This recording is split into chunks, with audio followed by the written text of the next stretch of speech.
kita juga menolak impor. Di saat hari tani se-Indonesia, di saat panen raya, pemerintah Indonesia melakukan impor beras sebesar 27 juta ton. Untuk Kawan-kawan, saya kira di daerah-daerah maju, di daerah pedesaan pasti ada lumbung beras. Tapi pemerintah bagaimana bekerja sama dengan perusahaan melakukan impor beras? Kita akan terus tolak. Bagaimana memberdayakan petani-petani lokal di Indonesia? Karena nasibnya sama dengan buruh. Karena tidak ada keterwakilan di parlemen sana, tidak ada keterwakilan di pemerintah sana. Hanya kemudian dibahas ekspektasi kebijakan yang tidak selalu bersama masyarakat. Terus naikkan upah minimum. Agenda besar kita adalah dua. Bagaimana kita terus menolak Omnibus Law. Cabut presiden. Omnibus Law hanya berganti kepala, tidak ada pergantian isi. Pemerintah Indonesia sudah kalah 2 kali oleh buruh gugatan Mahkamah Konstitusi. Tolak impor beras. Tapi terus ganti namanya. Itulah kekuasaan tidak memakai akal pikiran. Dan nomor 7 wujudkan hanya mengedepankan egois kepentingan golongan. Golongan siapa yang dipentingkan? Hanya golongan pengusaha. Bagaimana buruh terus melakukan upaya hukum? Kita hormati hak hukum. Kita sudah menang 2 kali, tapi ini yang ketiga kali.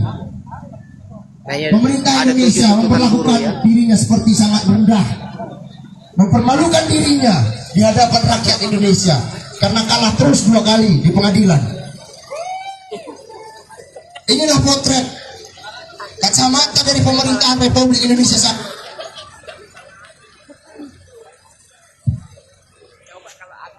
bersidang di pengadilan.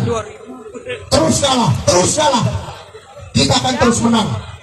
Kita akan terus menang sampai kapanpun. Kita akan terus berjuang. Bagaimana? Sampai darah penghabisan kita akan terus berjuang demi kepentingan buruh. Betul lah kawan-kawan? Karena apa? Anak istri kita di rumah menunggu kita.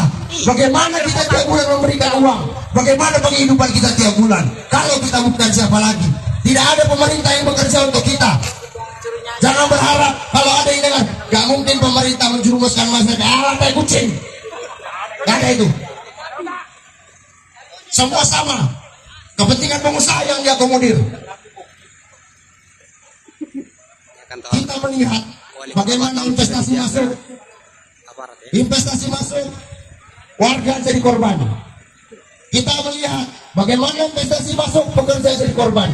Kita melihat bagaimana investasi masuk, rakyat jadi korban. Yang dikorbankan hanya 2, pekerja dan masyarakat. Tidak ada yang lain. Pengusahanya berbicara tentang uang.